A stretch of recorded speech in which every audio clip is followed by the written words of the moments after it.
I'm Roger Baker, Executive Director of the Stratfor Center for Applied Geopolitics at RANE, a global center of excellence for geopolitical intelligence and analysis. Learn how you can put geopolitics to work for your organization at ranenetwork.com.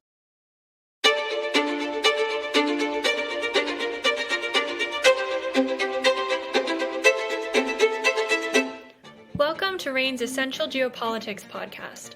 My name is Emma Kami, and I'll be your host today. On June 14th, the European Union passed its long-awaited Artificial Intelligence Act to govern issues such as biometric data exploitation, mass surveillance, and foundational models. Meanwhile, U.S. lawmakers are backing efforts to create a federal commission that will develop a strategy for regulating AI, the latest addition to a variety of legislative proposals which aim to tackle emerging AI technologies such as ChatGPT. RANE's cyber analyst, Hayley Benedict, will explain what shape such legislation is taking and what changes we can expect to see. Welcome, Hayley. Hi, glad to be here. Glad to have you. So to start us off, can you tell me a little bit about the European Union's AI Act? Yeah, so the EU's AI Act was originally introduced in April of 2021, and this sought to govern topics such as biometric data collection and use, mass surveillance and facial recognition, and algorithmic bias. But because it was introduced in April 2021, this predated the AI chatbot boom, which really kicked off in late 2022 when ChatGPT was released. And this really drew the issue of AI into the public eye and prompted a whole conversation about these emerging technologies and not only how rapidly they're advancing and being developed, but also how rapidly they're just changing the way that things are being done across numerous aspects of society. And one of the issues with that is that it's all happening kind of a lot faster than legislation can keep up with. So this latest draft of the EU's AI Act, which was just passed, updated the legislation to address these new and emerging technologies and implemented new measures to control foundational models, which would include technology like ChatGPT. So to do that, they created a tiered approach for AI models. So this ranges from low and minimal risk to limited risk, high risk, and then unacceptable risk for AI practices. So the low and minimal risk AI tools will not be regulated, while the limited risk ones will need to be transparent in terms of how they're operating, what they're used for, what their data collection practices are, and things like that. And then the high-risk AI practices would be strictly regulated. So the EU would require a database of general-purpose and high-risk AI systems to explain where, when, and how they're being deployed in the region. And then, so for these high-risk, this would include things like CV scanning tools for ranking job applicants, which would have really specific legal requirements to avoid bias and discrimination on that front. And then AI models that involve unacceptable risk would just be banned altogether. So that would be something similar to the Chinese government's social scoring, for example. And then also in the EU's AI Act, there would be really steep non-compliance penalties, and there would be the establishment of a European Artificial Intelligence Board, which would oversee the implementation of the regulation and ensure uniform application across the EU. And then it would also release opinions and recommendations on some of the issues that are coming up with these emerging technologies, and then it would provide guidance to the relevant national authorities. And has any similar legislation been introduced elsewhere? Yeah, so across the world, the same questions are being raised about how this technology is going to be governed. So it's an issue that many different regions are trying to grapple with and feeling the effects of. And so being the first to release standards for this technology would have implications for global norms. So to answer your question, the EU is the first major regulator to pass AI legislation like this.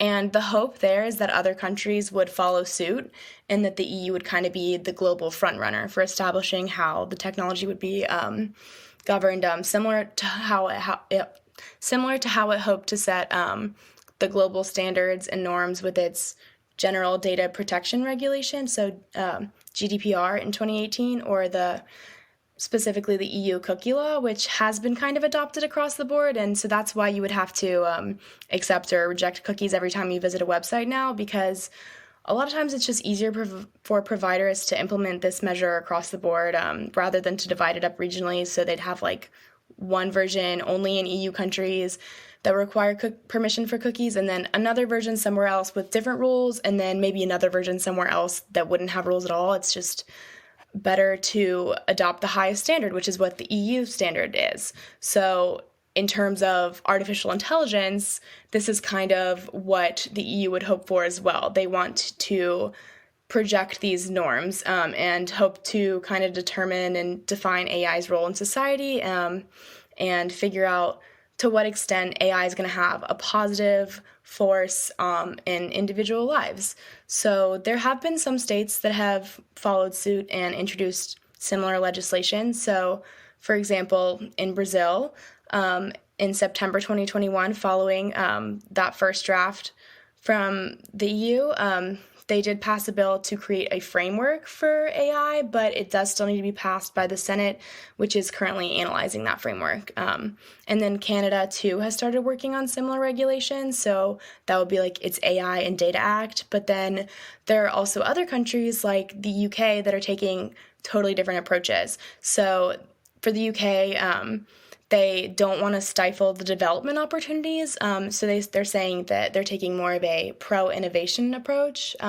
So, for example, in March, the government published a white paper saying that kind of there wouldn't be any new legislation or a new regulatory body, and instead the responsibility would be passed on to the existing regulators in the sectors where AI is applied.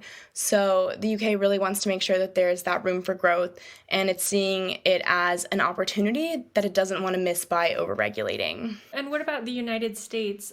How is AI regulation unfolding here? Yeah, so more similar to the UK, but also different. The US is taking a little bit more of a cautious approach than the EU. Really seems to be grappling with how to best evaluate the risks and benefits and then figure out a way to balance the two of those. But there have been a variety of initiatives that have been introduced in the US that are seeking to introduce some regulation. So at the federal level, the White House has issued executive orders. Some are designed to combat bias. And the Biden administration is saying that they're actively working to address national security concerns. So that would include things like cybersecurity, biosecurity, physical safety, and then they are calling in those government cybersecurity experts in the national security community to advise these efforts. And then also several different agencies have issued statements and announced efforts to grapple with the role of AI and how it should be regulated. And then for Congress, recently, those U.S. lawmakers are backing the effort to create a federal commission to develop a strategy for regulating AI. And then also in May, the Senate held a hearing about regulating AI, focusing on ChatGPT, hoping to set the tone for AI regulation going forward. But in the past, lawmakers have introduced bills to kind of set privacy guardrails for AI. So that included requirements for companies to vet algorithms for bias or create regulatory agencies or departments for overseeing digital services, but most of those haven't passed. And then in the past year or so, following this AI boom, legislative efforts are kind of being reignited. But Congress is taking the approach, so not one that's saying like, we're not going to do anything because we want it to be all pro innovation, but instead they're trying to take the approach like, we just need to get all the information. We have to be fully informed before we're going to tackle on a binding legislative effort. So it's really calling on industry experts for this effort. So there's kind of been a wave of hearings, briefings, and meetings on Capitol Hill where the lawmakers have tapped into those resources with academics and industry leaders, hoping to get them up to speed on all of these new AI tools. But there are some issues with this approach because some people are worried that this would give the industry too much opportunity and kind of set the regulations themselves, basically, and there are concerns that corporate interests would prevail rather than the ethical considerations that they're supposed to be taking into account. And then there's also concerns that it might be difficult for a lot of members of Congress to have the bandwidth to dedicate a lot of time to developing a really in-depth technical understanding of the AI tools and how they work in order to be able to effectively legislate. So basically in the US, we're really in the information gathering stage at the federal level. But in the short run, it's more likely we're going to see kind of a patchwork set of regulation from states. So there are a handful of states that have already passed some kind of AI law. So this ranges from biases to biometric data use. So specifically in California and Connecticut, there have been bills introduced to combat algorithmic bias, Illinois for data privacy, and then Texas, there's been bills introduced for the creation of an AI advisory council. So that's kind of what's been happening broadly, but more pressing, I guess, in the lead up to campaigning for the 2024 presidential election. This is really something that's going to kick off this summer. So the issue is becoming a little bit more dire, a little bit more urgent. So some states are pushing to regulate deepfake technology so that there's not a lot of to try and combat some of that disinformation that they're going to see in the campaign. So far, there have been 9 U.S. states that have enacted deepfake laws, and then 4 others have proposed legislation. So generally, a lot of AI regulation in the U.S. might end up being this kind of patchwork legislation rather than the across-the-board federal legislative framework, at least in the short run. And this is the same thing that we've seen with data privacy laws in the U.S., including some of those that are focusing on biometric data, which does include some aspects of AI, like facial recognition, for example. So I think that's kind of how it's going to develop.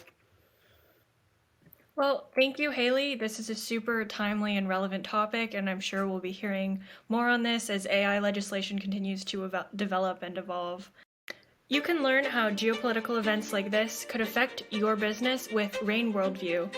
Our flagship risk intelligence products provide clients with access to the insights and analyses they need to make more informed decisions and drive better risk management outcomes. Sign up at ranenetwork.com. That's RANE network.com. I'm Emma Kami. Thanks for listening.